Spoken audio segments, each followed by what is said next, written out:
દોસ્તો, રખેલ એટલે શું? આજનો વિષય એ જ છે. બધાને નવાઈ થતી છે. રખેલ પહેલાંના સમયમાં હતું એવું બધું ઐતિહાસિક, જ્યારે જૂનો જમાનો હતો ત્યારે રખેલ ને પછી ઊભી લીટીના અને આડી લીટીના વારસદાર ને એવું બધું હતું. તો આજે આ બધા વિડીયા સોશિયલ મીડિયામાં બહુ આવે, તો મેં કીધું જરાક બધાને સમજાવી દઉં. બેસિક કોઈએ માથે નહીં લેવાનું, પણ આ પરંપરાગત હતી. ઊભી લીટીના વારસદાર ને આડી લીટીના વારસદાર ને ટેડી લીટીના વારસદાર ને રખેલ ને એવું બધું પહેલાંના સમયમાં ગઢિયાઓ હતા ને, એટલે ગઢાઓ આપણા હતા વૃદ્ધો. જેમ કે એક નાનું એવું ગામ હતું, એમાં 3-4 રખેલના છોકરાઓ હતા. તો એણે પ્રશ્ન પૂછ્યો મને કે કાકા, અમે રખેલના છીએ, અમે ઊભી લીટીમાં આવીએ કે આડી લીટીમાં? પહેલાં તો તમને રખેલના એટલે શું એ સમજાવવું પડે મારે, પછી ઊભી લીટીને આડી લીટીને બધું સમજવું પડે. કારણ કે આ બહુ જૂની પરંપરાગત છે, ઐતિહાસિક છે. આમાં બધાને થોડુંક હસવું પણ આવશે. આ જોક ટાઈપનું છે અને થોડુંક સામાજિક માહિતી પણ મળશે. પહેલાંના સમયમાં બધું એવું જ હતું, સબ ભૂમિ ગોપાલકી. ઠીક છે ને?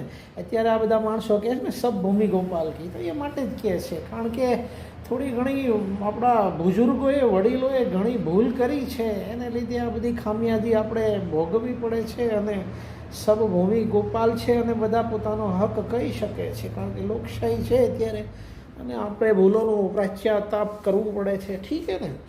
તો આમાં ઊભી લીટી ને આડી લીટી, તો એક અમારે ગંભા બાપુ હતા. પહેલાંના સમયમાં હું રાજા રજવાડા અને 500 વીઘાના જમીનદાર ને 1000 વીઘાના જમીનદાર ને મોટા બાપુ હતા. અને આમ પહેલાંના સમયમાં તો તાકાત ને દોડવું ને ભાગવું ને ઊભું ગાડું આખું કૂદી જતા ગંભા બાપુ. ઠીક છે ને? એનું નામ હતું ગંભા બાપુ. ટૂંકમાં ઐતિહાસિક કહું છું, કોઈ માથે ન લેવું, આ તો સ્ટોરી છે. ઠીક છે? તો ગંભા બાપુને 3 છોકરા, એક જીવભા અને એક બીજા હતા નાના એવા. અને પછી એણે પાછું પહેલાંના સમયમાં શું છે, જે ખેતીવાડી કરે અને સાથે રહેતા અને ખેતીનું કામ ને બધું કરે ને વાડીઓમાં રોટલા બોટલા બધું જમાડે, તો એમાં એક મજૂર કાર્ય કરતા, જે ખેતીવાડી કરતા, એ અમૃતબાઈ કરીને હતા.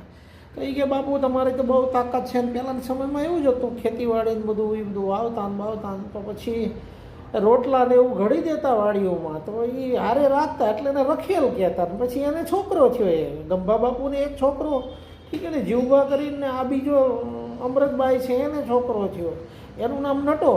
ઠીક છે ને? નટિયો કે. પહેલાંના સમય, દેશી સમય એવું જ હતું રજવાડાઓમાં. અને જૂના જમાનાના માણસો ઐતિહાસિક હતા અને ભોળા પણ હતા. ઠીક છે ને? એટલે પછી મોટો થયો નટો, તો કે હવે હું તો ઊભી લીટીનો વારસદાર ને આડી લીટીનો વારસદાર ને, એટલે એમ ઊભી લીટીના અને આડી લીટીના વારસદાર ન થવાય. જો રાજપૂતો છે એના તો ભાઈ મોટા મોટા રેજિમેન્ટો છે આર્મીમાં. પહેલાં તો ભાઈ નટાભાઈ, તું તારી રેજિમેન્ટ ઊભી કર નોખી આર્મીમાં છે તમારી કોઈ જાતની રેજિમેન્ટ?